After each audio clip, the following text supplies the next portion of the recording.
Good morning, all of you. Welcome to Sri Jayendra Rank Zone. So, today we are going to discuss electrochemistry chapter, very important chapter for all competitive exams. So, listen carefully for the entire class. Then we'll discuss the answers. So, what is electrochemistry? We'll discuss now in this chapter. All the points are very important. Whatever slides is been given to you, just make it as a class notes. It will be useful for you. Now, what is electrochemistry? It's a branch of physical chemistry which deals with the conductance of electrolytes in solution, conductance of electrolytes in solution or in molten state, and the interconversion of electric energy to chemical energy. So here it is nothing but just like batteries and cells. So electrochemistry is a branch of chemistry. Electrochemistry is a branch of chemistry which deals with the conductance of electrolytes in solution or in molten state and the interconversion of electric energy and chemical energy. Next, water electrolytes. Already you know, electrolytes are the substances which, when dissolved in solution, they dissolve into ions. So electrolytes are the substances which conduct electricity either in solution or in molten state. So what are electrolytes means acids, bases, salts. Salts obtained by the means of strong acid, strong base. All these are called as electrolytes. Means nothing but if we dissolve HCl in water, what happens? H plus and Cl minus. HNO3 in water, H plus and HNO3 minus. So there is nothing but acids, bases also, and salts. So when you dissolve sodium chloride salt in water, what happens? It forms sodium ions as well as chlorine ions. So electrolytes are the substances which conduct electricity either in solution or in molten state. And when you dissolve them in a solution, they dissociate into ions. So what are non-electrolytes? Non-electrolytes are the substances which do not conduct electricity either in solution state or in molten state. That is nothing but covalent compounds. So most of the covalent compounds are non-electrolytes and most of the ionic compounds are electrolytes to our understanding. Next. What are strong electrolytes and weak electrolytes? The strong electrolytes are completely dissociated in aqueous solution, means 100% dissociation. Alpha is equal to 1. Degree of dissociation is equal to 1. Strong acids like HCl, H2SO4, HNO3, strong bases, all salt solutions like the salt obtained by means of strong acid and strong base. All these are coming under strong electrolytes. Now, what are weak electrolytes? Weak acids like formic acid, acetic acid, and weak base like ammonium hydroxide. Salts obtained by the form of from salt obtained by the means of strong acid and weak base or weak acid and strong base. So all these are coming under weak electrolytes. And weak electrolytes are partially dissociated in solution. They do not ionize completely. They ionize only partially. So that is the difference between strong electrolytes and weak electrolytes. Weak electrolytes do not ionize completely. 100% dissociation will not be there, whereas strong electrolytes are 100% ionized. Next. So now we have two types of conductors, electrolytic conduction and metallic conduction. So what is metallic conduction and electrolytic conduction? So electrons are the carriers of the current and ions are the carriers of the current. So in metallic conductors, we have electrons because metals contain free electrons. So they are responsible for the current. And in electrolytic conduction means electrolytes, ions, because as when you dissociate electrolytes, they form ions, and these are nothing but current carriers. Next, conducts in solid or molten state. You know, all metals are good conductors of heat and electricity, and they conduct electricity either in solid state or in molten state. Whereas electrolytes conducts electricity only in molten state. That is the main difference.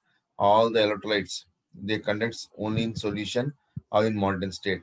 No chemical change taking place during conduction, and chemical change takes place during conduction in case of electrolytic conduction, because as they do not dissociate into ions, definitely NaCl when dissolved in water, what happens? It forms Na plus Cl minus. So chemical change takes place during conduction, and conduction decreases with the increase of temperature. If you increase the temperature, what happens? The electrons, free electrons, will escape from the surface of the metal, due to which what happens? The conduction decreases. Whereas if you increase the temperature in this, the free ions will float together. The sorry here in this electrolytes, the more electrolyte is formed, means electrolyte dissociates 100%. So that is why conduction increases with the increase of temperature. So this table is clear. Next, electrolysis, very important point in this chapter. What is electrolysis?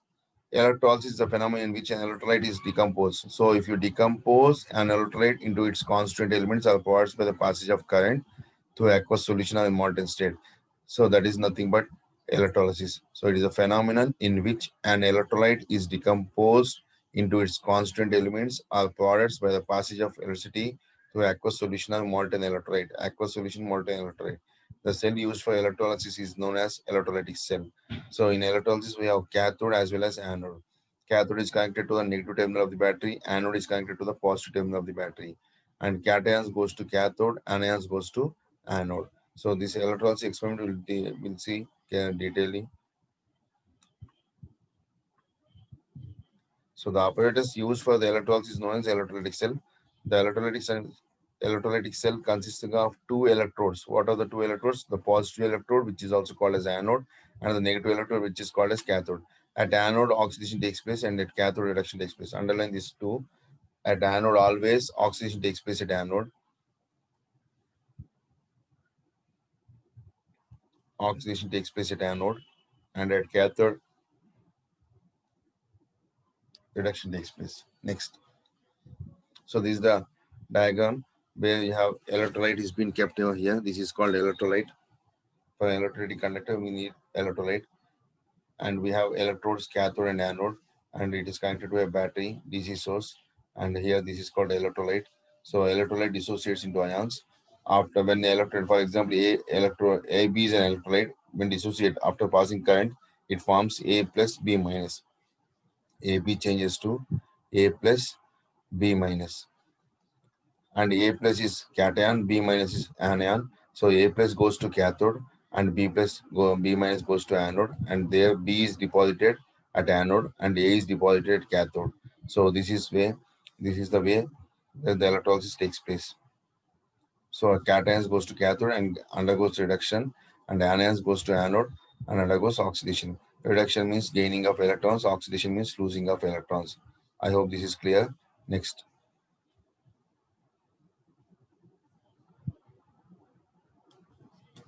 Now, very important.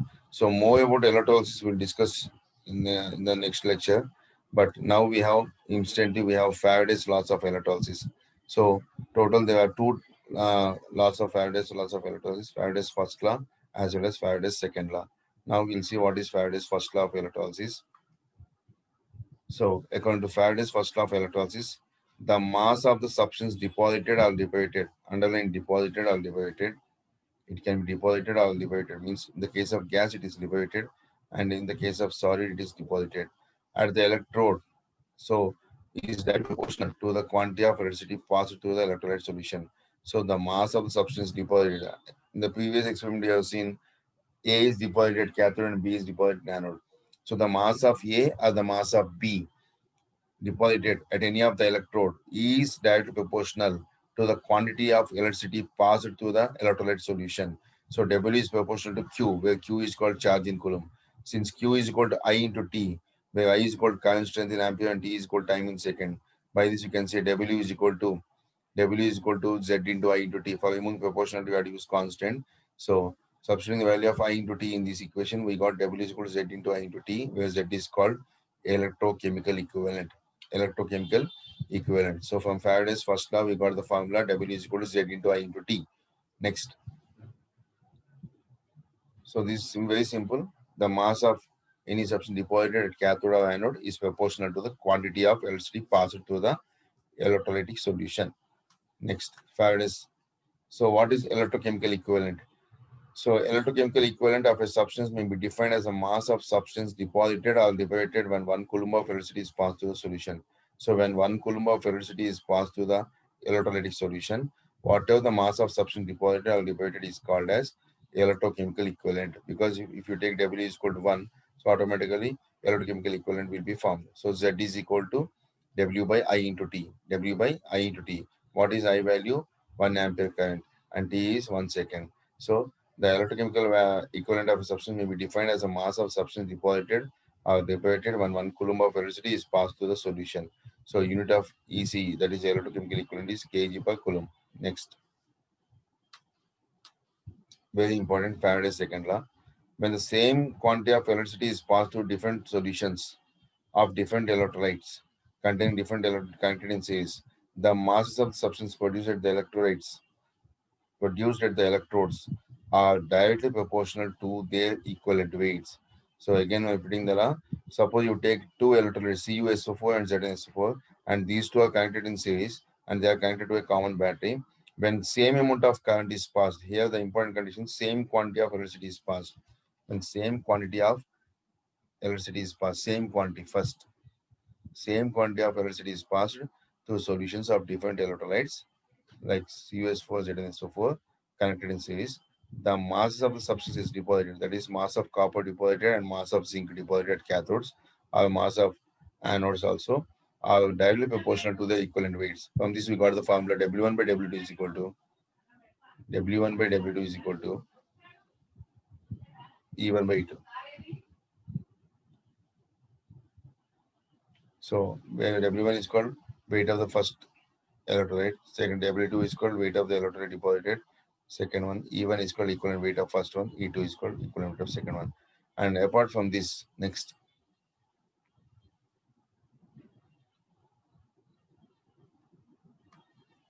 in general, W1 by W2 is equal to E1 by E2, where E1 and E2 are called equivalent weights. For example, silver nitrate solution and copper sulfate solution connected in series. If the same quantity of electricity is passed, then the formula application is mass of silver deposited at cathode by mass of copper deposited. Means from silver nitrate, silver is deposited, and from copper sulfate, copper is deposited. So mass of silver deposited by mass of copper deposited is equal to equivalent weight of silver by equivalent weight of copper. Equivalent weight means molecular weight by charge. Molecular weight by charge, that is number of electrons or charge, you can find out. So that equivalent weight, I know, since you're in 12th class, you know how to find equivalent weight of the substances. Next. Next, what is Faraday? 1 Faraday is the amount of electricity required to liberate or deposit 1 gram equivalent mass of a substance during electrolysis. It is also equal to the total charge of 1 mole of electrons. So 1 Faraday is equal to 96,500 coulombs. 1 Faraday is equal to 96,500 coulombs. This already we know. Next. So relation between equivalent weight and chemical equivalent, electrochemical equivalent and chemical equivalent. So EC is called electrochemical equivalent, that is denoted by the letter Z. So Z is equal to E by F, where E is called equivalent weight, chemical equivalence, and Z is called 96,500. From this, we can write Faraday's first law and second law. By combining Faraday's first law and second law, you can write the new formula W is equal to, this formula is application formula, very, very important. W is equal to E by F into I into T, because I is small, T is small.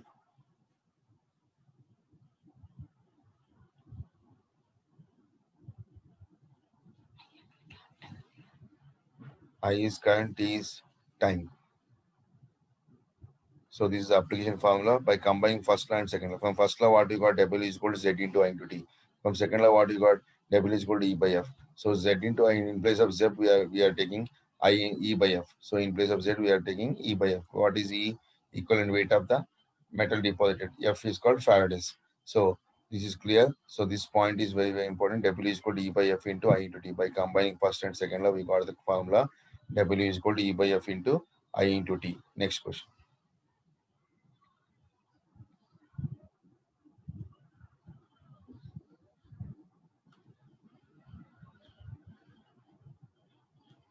Questions based on Faraday's laws. We're going to discuss question number 1. So once I'll add one slide here. After that, 2 questions, 2 or 3 questions we will do. Then we'll go for direct questions. Okay, direct question number 1. First, you see example 1. Right.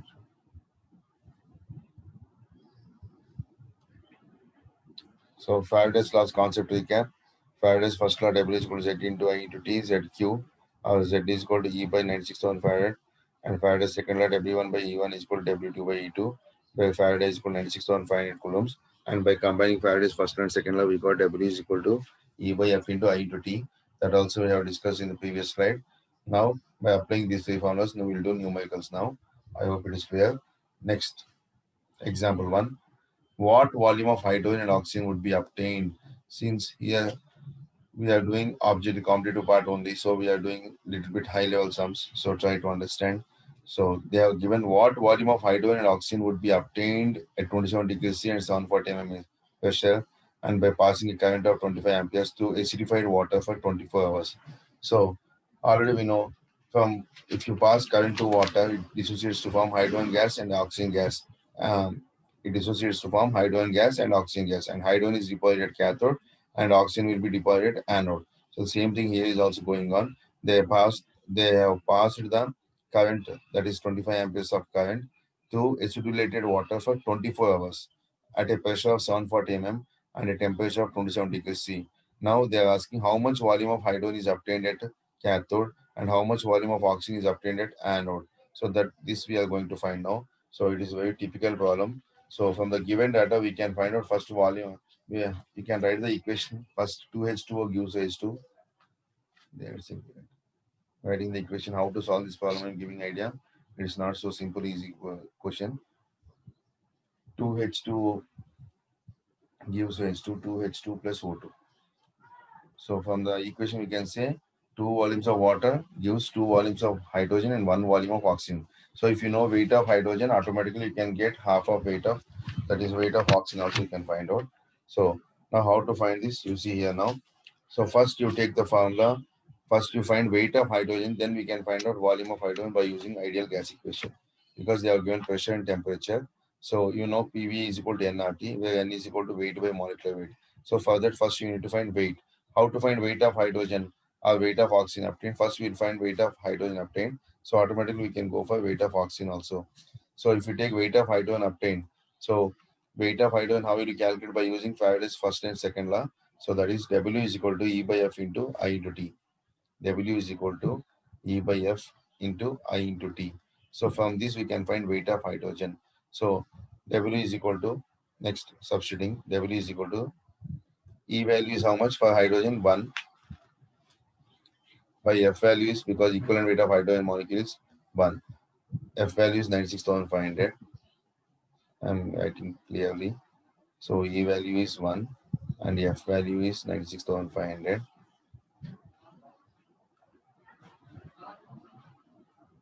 into I is equal to, I is 25 amperes, 25 into time is given 24 hours, that is 24 into 60 into 60. Because they are given in hours, we have to convert them into minutes. 24 into 3,600, directly I'm writing. So by calculating this, we got weight of hydrogen is equal to 0.22 grams. So 0.22 grams. Now this weight we have to keep in. From ideal gas equation, next we write down to find the volume of hydrogen. This is the weight of hydrogen obtained. So now to find volume of hydrogen, weight of hydrogen. So to find volume of hydrogen, PV is equal to nRT. PV is equal to volume of hydrogen. PV is equal to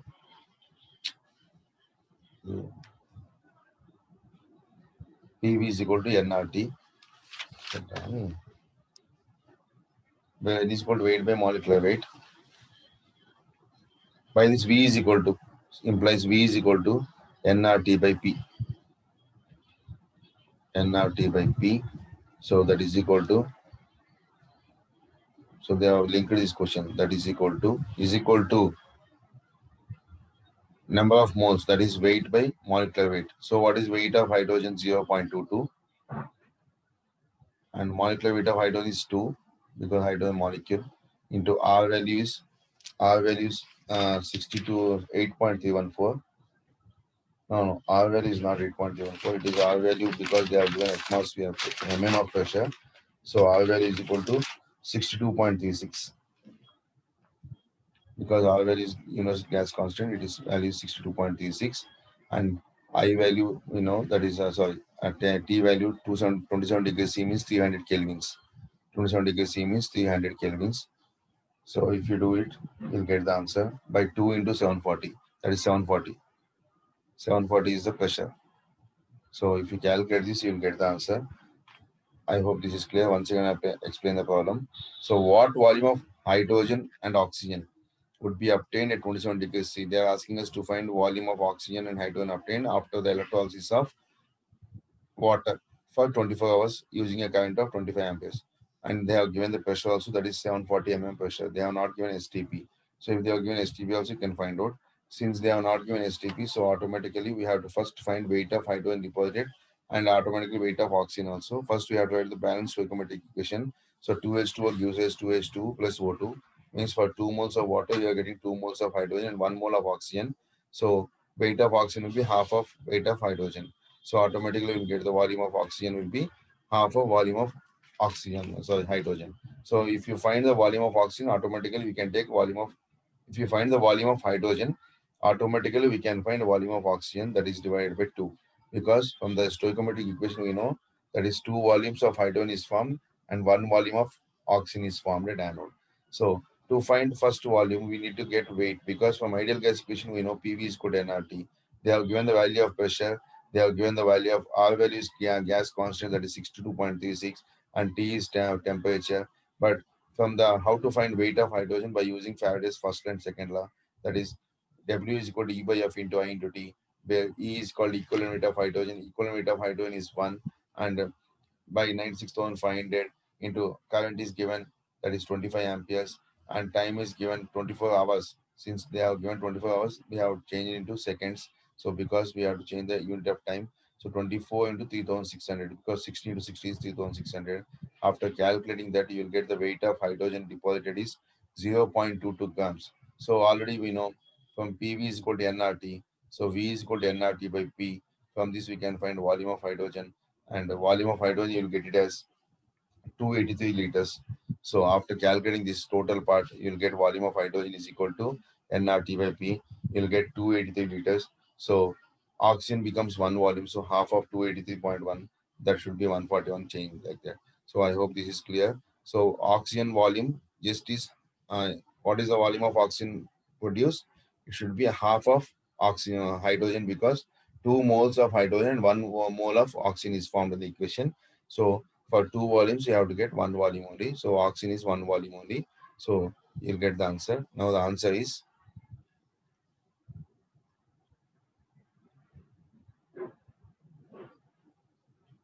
so hydrogen we got 283.1 liters. Exactly a half of hydrogen is 141.5.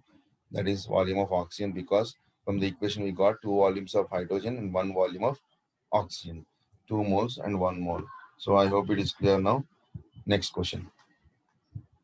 Again, they have asked, calculate how much current is necessary to produce hydrogen gas at the rate of 1 cc per second. 1 cc per second at STP. STP is given. In the previous question, they have not given STP. That's why you have used the ideal gas equation formula. But here they have given STP. So if they have given STP, we can use mole constant formula. That is 1 mole of any gas occupies 22.4 liters at STP. 1 mole of any gas. So basic criteria is 1 mole of any gas. 1 mole of any gas occupies 22.4 liters at STP.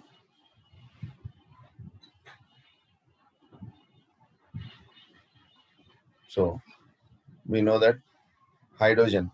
So here hydrogen is produced at the hydrogen gas is produced. So 1 mole of hydrogen is 2 grams. So 2 grams is 22.4 liters. 2 grams is 22.4 liters. 2 grams of hydrogen, 22.4 liters. So they have given for 22.4 liters, 2 grams is produced, but they have given only 1 ml. 1 ml. 1 cc means 1 ml. So 1 ml is how much? First, we need to find weight of hydrogen, then we can find current. So 1 ml is equal to X is equal to 1 into 2, 1 into 2 divided by 22,400, because I have to change the volume into ml. So this is the value of X, that is weight of hydrogen. Weight of hydrogen produced. So that is X is equal to weight of hydrogen. You have to write neatly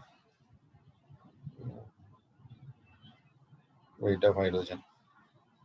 Now using the formula, W is equal to E by F into I into T.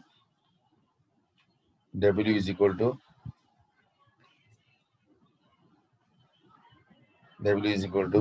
E by F into I into T.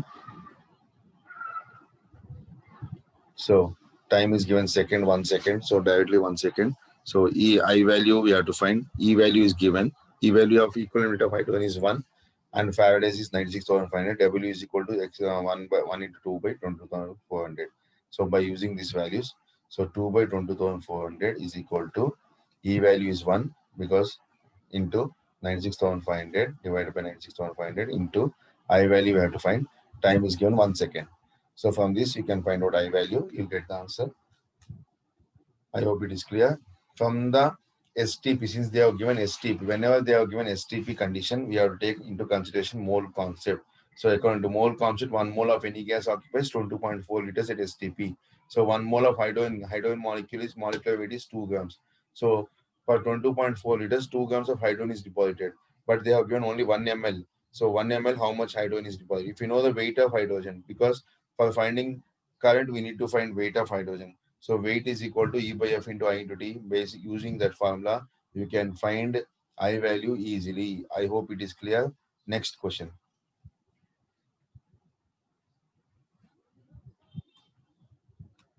So the current answer is 8.61 amperes. So the answer you got it as 8.61 amperes. Next question. In electrolysis of essential to solution, 4.48 liters of chlorine is liberated at anode at STP. Find the mass of tin deposited electrode. So from the mass of chlorine, we can find mass of tin. They have given nothing. So simple it is nothing, but again they have given STP. Whenever they have given STP, you have to consider mole concept. So already we know they have given volume here. They are asking us to find weight. So first you write down here, note down now 1 mole of chlorine, 71 grams of chlorine, 71 grams of chlorine is deposited.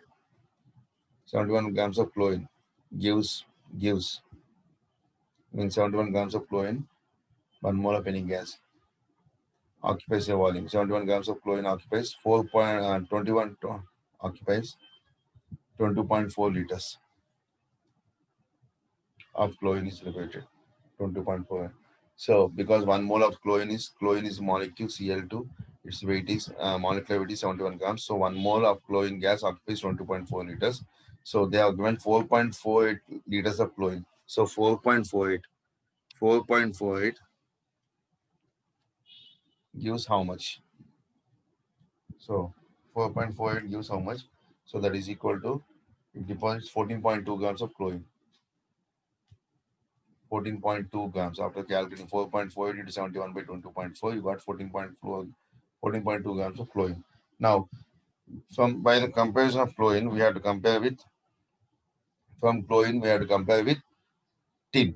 So tin, how much tin is deposited at electrode? How much tin is deposited at the electrode? So this by using Faraday's second law, that is W1 by W2 is equal to E1 by E2. So W1 is, let us say for example, W1 we don't know, that is weight of tin. W1 X by W2 is, no need to write X because X means you get confusion. So simply I'll write weight of tin.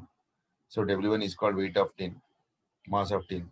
So W1 by W2, that is mass of chlorine is given how much? 14.2, we already got it, is equal to equivalent weight of tin. So we already know equivalent weight of tin is 119 by 2. 119 by 2 means it is approximately 59.5. So 59.5, equivalent weight of tin is 59.5 because atomic mass of tin is 119 and tin is essential to means the charge is plus 2. So tin molecular weight is 119, atomic weight is 119. So 119 by 2, 119 by 2, you will get it as 59.5. So equivalent weight of tin is equal to 59.5. So 59.5 divided by, and equivalent weight of chlorine is 35.5 because molecular weight of chlorine is 71. So 35.5. From this comfortably you can find W1 value, and that is nothing but mass of tin deposited. So this is a problem related to Faraday's first law as well as Faraday's second law. So in the electrolysis of SnCl2, 4.48 liters of chlorine is liberated at STP. At STP at anode. So it means from the given volume of chlorine, we can find weight of chlorine. After finding weight of chlorine, we can find weight of tin. I hope it is clear. Next question.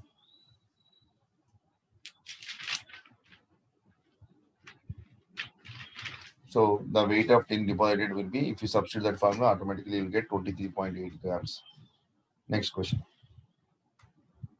So before going to the next question, we have a small topic here. So effect of electrolysis after complete deposition of element. During electrolysis, if the current is passed through an aqueous solution of salt, even after complete deposition of the metal at cathode, then electrolysis of water will take place at the electrodes, giving oxygen, hydrogen at cathode and anode respectively.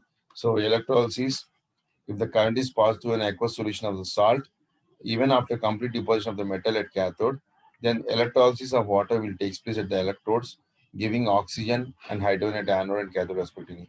Already we know electrolysis itself means water is used. So even if you are doing NaCl also, if you are doing aqueous solution of NaCl, it means aqueous means here water will be there. So aqueous of electrolysis means one means here NaCl will be deposited as well as means Na changes to Na plus and Cl minus and water changes to H plus and OH minus. So when OH minus changes to oxygen at anode and H plus changes to hydrogen at cathode. So hydrogen will be deposited at cathode and oxygen will be deposited at anode. So effect of electrolysis after complete deposition of the element. Now example 4. So here they are given an acidic salt contains, this question is not important right now. This question we don't discuss right now. Next question we'll discuss now. Because that question, the previous question we have to discuss after doing one more topic. So somewhere it has come in the slide. So again we'll discuss that question. Next example 5. Potassium chloride is prepared by the electrolysis of potassium chloride in the basic medium according to the equation 6OH minus Cl minus KClO3 minus plus 3H2O plus 6 electrons. So 6 electrons is important here so that we can find the equivalent weight. If only 60% of the current is utilized in the reaction, what time will be required to produce 10 grams of potassium chloride using a current of 2 amperes? So here nothing is there, simply they have given weight of potassium deposited by using potassium chloride deposited by using the electrolysis of potassium chloride. So using a current of 2 amperes. So W is equal to W is equal to 10 grams, because weight of potassium is 10 grams.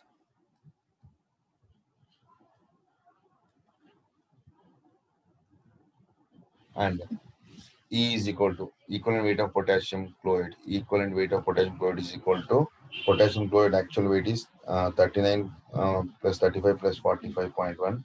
So if we take potassium chloride 39 plus 35.5, because potassium is 39 and chlorine is 35.5 and oxygen is 3 oxygen 648. So 39 plus 35.5 plus 48 is equal to 122.5 divided by equivalent weight means 122.5 divided by 122.5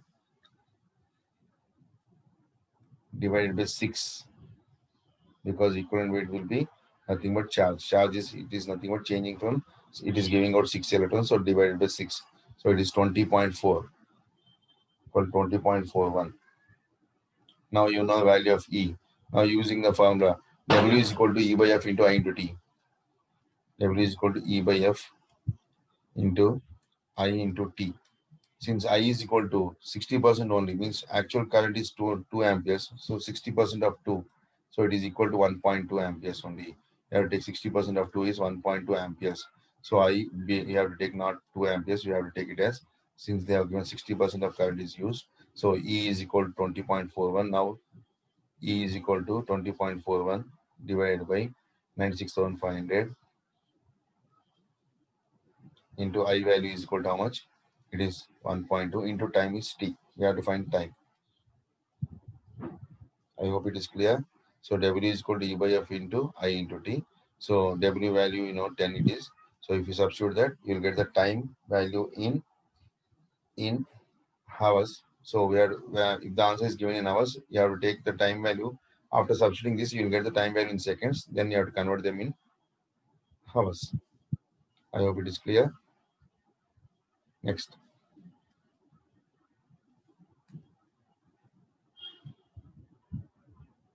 So answer will be 10.93 hours. If you substitute that value, it is 10.93 hours. Next we have next topic. So these are the models, important models in Faraday's laws of electrolysis. Next topic we have Some more questions also we have to do from Faraday's laws. That also we are doing it now. You can see here now. Now basic questions in Faraday's laws. So total summary of Faraday's laws, we got it. W is equal to I into T into Z. Z is equal to E by F. Or W is equal to E into I into T by F. That is 96,500 coulombs. And according to Faraday's second law, the mass of A deposited by mass of B deposited is equal to equivalent mass of A by equivalent mass of B. So 1 Farad is equal to 96,500 coulombs. Next. So problems on Faraday's law still it is given. These are all basic problems. This is also important. So whatever the complicated problems I have explained already. So from that you can easily do these basic problems. So a solution of CvSO4 is electrolyzed for 10 minutes with a current of 5 amperes. So by seeing that 1.5, 1.5 amperes. So by seeing that you can see easily whatever the question is given, first you write down the data. T is equal to 10 minutes. T is equal to 10 minutes. That is 10 into 60 into 60, 10 into 60 seconds. And minutes you have to change into seconds. Next, I is given 1.5 amperes. What is the mass of copper deposited at cathode? Molar mass of copper is 63.5. So molar mass of copper is 63.5 is given, and copper equivalent weight is nothing but how to calculate. Now using the formula W is equal to this straight question. W is equal to E by F into I into T. So what is E value? Equivalent weight of copper. How to find equivalent weight of copper? That is 63.5 divided by 2. Why? Because copper charge is plus 2. So W is equal to 63.5 divided by 2 into I value. I value, I is 1.5 into T is given 10 into 60 divided by 96,500 because Faraday's, the 2 will come denominator.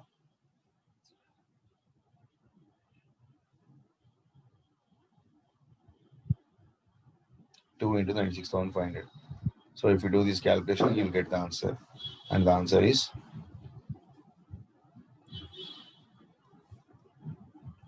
0.296 grams. So we have to change the time into seconds. That is most important.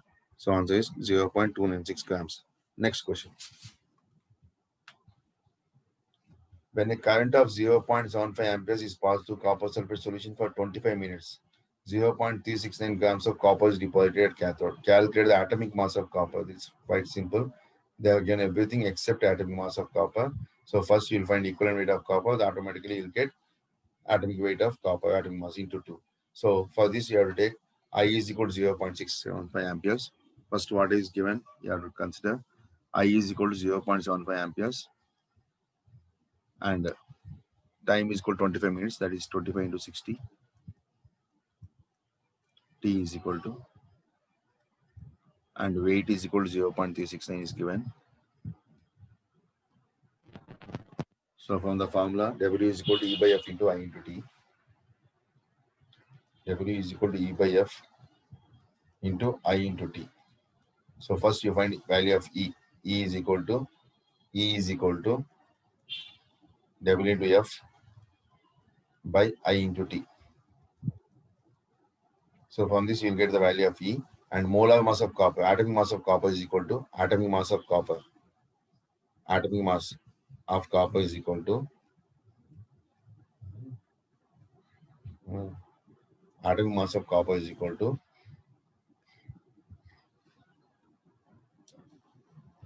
2 into E, because the charge of copper is 2. So 2 into equivalent becomes atomic mass. So I hope it is clear. So after finding this, you will get around 31.7, 63.5. I hope it is 63.5. So you calculate that part, you can do the calculation. But because you know W value, W is given how much? 0.369. So E is equal to W is equal to how much? 0.369 into 96,500 divided by I value is current, that is 0.75 amperes into time is 25 into 60 to 60. 25 to 60 only. So you'll get the value of E. Then after finding E, 2 into E is equal to atomic mass of copper. Next question. So answer will come around 63.5 anyway. The same. 63.3 you got. Right. Next question. Two electrolytic cells containing silver nitrate solution and copper sulfate solution are connected in series. A steady current of 2.5 amperes was passed through them till 1.078 grams of silver were deposited. How long did the current flow? What weight of copper will be deposited? So to find first weight of copper deposited, we have to use the formula W1 by W2 is equal to E1 by E2. W1 by W2 is equal to E1 by E2. So from this you can find weight of silver. They have given already weight of silver 1.078 grams. That is say for example 1.08 grams. So W1 is equal to 1.08. W1 is equal to 1.08 grams. That is equal to W1. And W2 we have to find. That is weight of copper. Weight of copper is W2. And E1 is called silver. Silver equivalent weight is 108.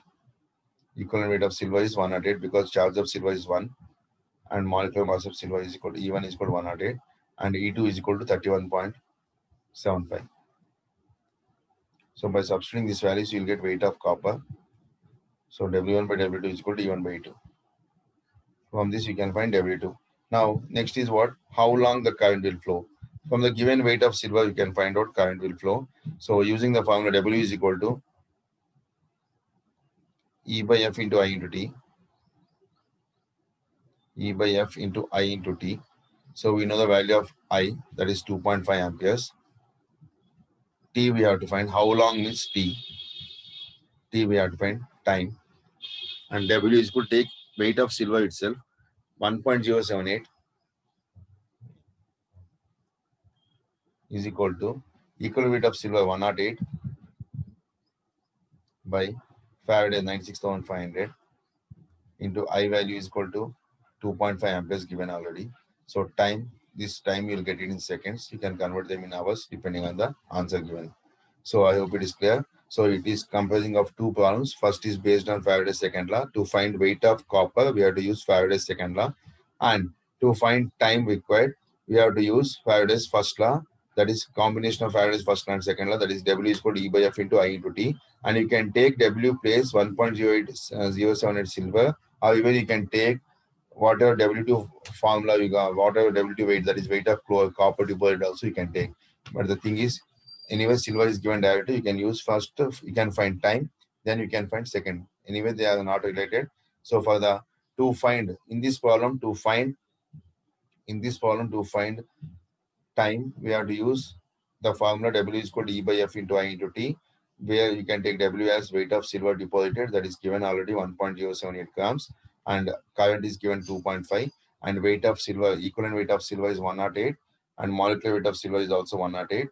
So because the charge of silver is +1, and for finding weight of copper deposited, we have to use the formula W1 by W2 is equal to E1 by E2, where W1 is called weight of silver deposit, that is already given 1.078, and W2 you have to find, and E1 is called weight of equivalent weight of silver, that is 108, and E2 is equal to equivalent weight of copper. Copper weight is 63.5, so equivalent weight, because the copper charge is 2, so we can take equivalent weight is equal to 63.5 by 2, that we got it as 31.75. So I hope it is clear. Next.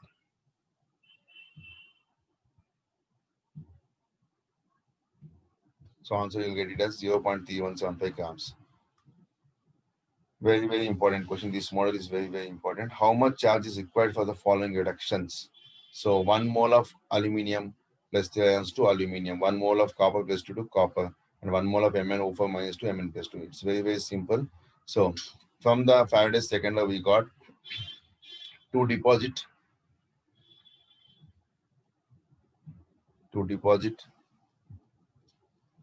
1 mole of aluminium plus 3 ions, 1 mole of aluminium plus 3 ions, Al plus 3 ions. Since the charge of aluminum is +3, we require 3 Faradays is equal to 3 Faradays. That is 3 into 96,500. So they're asking how much charge is required. So 3 Faradays. Similarly, to deposit 2 moles of copper, 1 mole of copper, Cu plus 2 to Cu.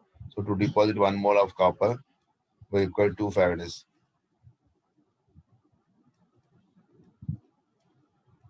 Because the charge of copper is nothing but the charge into Faradays.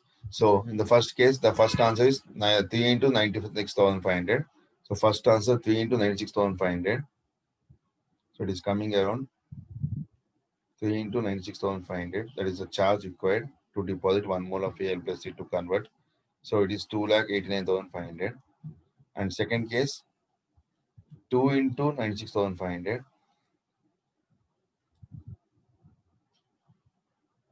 That is 1,93,000 coulombs.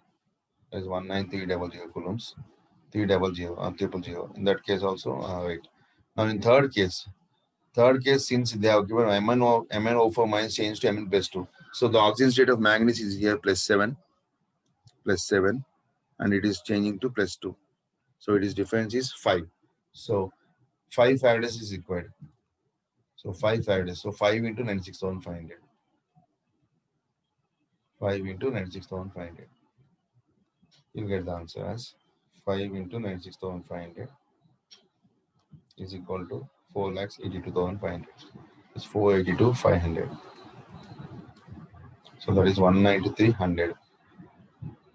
I hope it is clear now. You can check the answer. So this type of questions are important. Next. So answer 29,800, 593,000, 482,500 coulombs. It is clear now. Next question. Now, so these are the important models on Faraday's first law and second law. Now we have next topic, conductance in electrolytic solution. What is the conductance in electrolytic solution? So already we know, similar to metallic conduction, electrolyte solution also offers resistance to the free flow of electric current. So the resistance is measured in ohms. So what is resistance? It is the opposition offered to the free flow of charges in a conductor. So in the same way here also, the resistance is directly proportional to the distance between the electrodes and inversely proportional to the area of cross section. Again, I'm repeating, since already you know loss of resistance, according to loss of resistance, first law is nothing but resistance is proportional to length of the wire. Means as the length of the wire increases, resistance also increases. Second one, resistance is inversely proportional to area of cross section of the wire. So that is 1 by A. So R is proportional to 1 by A. By combining first law and second law, we can take R is proportional to L by A. And for removing proportionality, we have to use the constant called rho. So R is equal to rho L by A, where rho is called specific resistance. What is rho?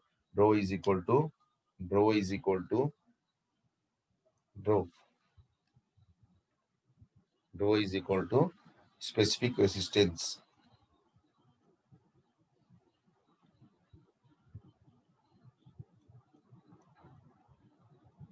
So rho is equal to specific resistance.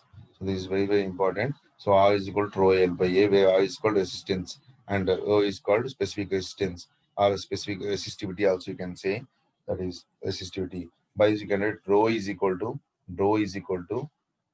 R into A by L. R, that is capital R resistance, into A divided by L. So what is R? R is called resistance. It is measured in ohms. And what is resistance definition? It is the opposition offered to the free flow of charges in the conductor. A is called area of cross section and L is called length. Area of cross section unit is centimeter square and length is centimeters or meter square or centimeters. Yes, next.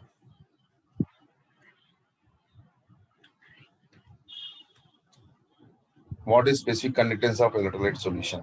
So specific conductance is nothing but the conductance of electrolyte solution is given by, if A is equal to 1 and L is equal to 1, then G star is equal to K. G star is equal to K into A by L. So this is nothing but, before going to that, I'll move to previous slide.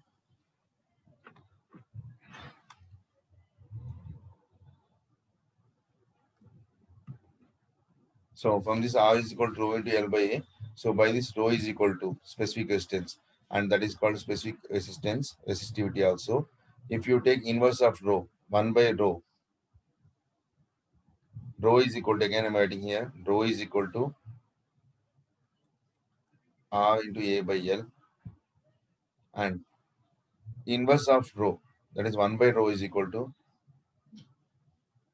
1 by R into L into A, that is L by R into A, L by A into R, L by A, L by A, capital A into R. R you have to take into 1 by R also, you can write separately. Why it is writing, you have to write, I'll tell you. 1 by R, 1 by R. So This L by A is called cell constant. A small letter we have to write. L by A is called, anyways, A small or capital is okay. L by A is called cell constant. L by A is called what? Cell constant. And 1 by R is called conductance. So 1 by R is called conductance. So 1 by O is equal to L by A into 1 by R. 1 by R is called conductance because reciprocal of resistance is conductance. And this is called cell constant. L by A is called cell constant. And this is called conductance. 1 by R is called conductance. Conductance is denoted by the letter G. Next. So what is specific conductance of electrolytic solution? The conductance of electrolytic solution is given by if A is equal to L1 and L is equal to 1, then G star is equal to K. What is K? K is equal to conductance. Conductance denoted by letter kappa, K. So G star is equal to K into A by L. G star is equal to what? K into A by L. If A is equal to 1, that is area of cross section, and L is equal to 1, that is length of the wire, then G star is equal to K. Conductivity or specific conductance of a solution is the conductance of a solution enclosed between two electrodes of unit of area of cross section and separated by unit distance apart.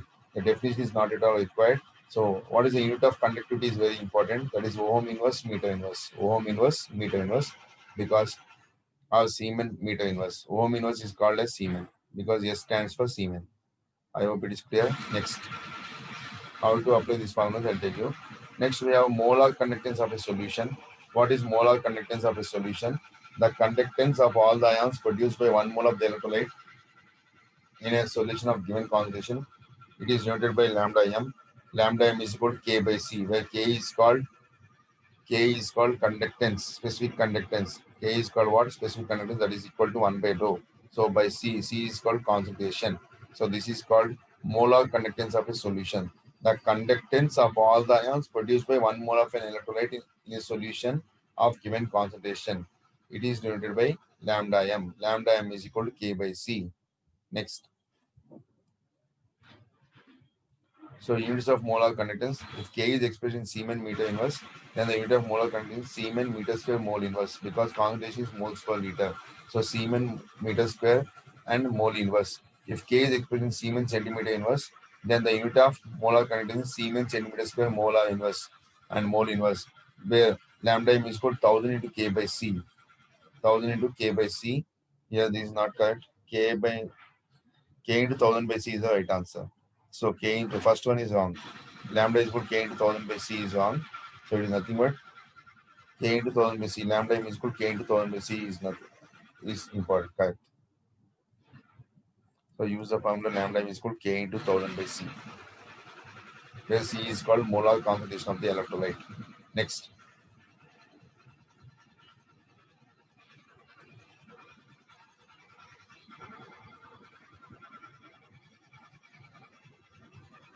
So what is conductivity cell? Conductivity cell is the apparatus used to determine the conductance of an electrolytic solution.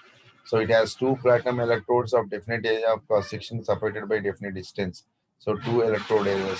So this is called conductivity cell. Next. So these are all theoretical topics, but you will get numerical from this. So what is cell constant? As I already told you, length by area. So length of the wire by area of cross section is called cell constant.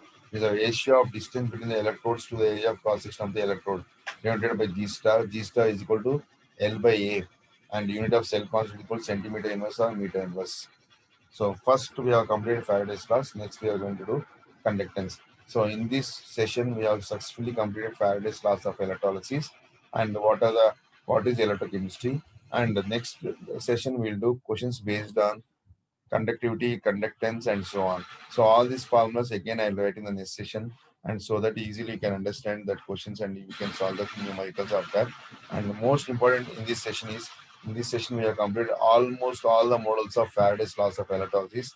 And from Faraday's laws of electrolysis, definitely if you see you're going to get one question in all the competitive exams. So Faraday's electrolysis used the three formulas, that is W1 by W is equal to E1 by E2, W is equal to E by F into I into T, and 1 mole of ions will be deployed equal to the charge into Faraday's.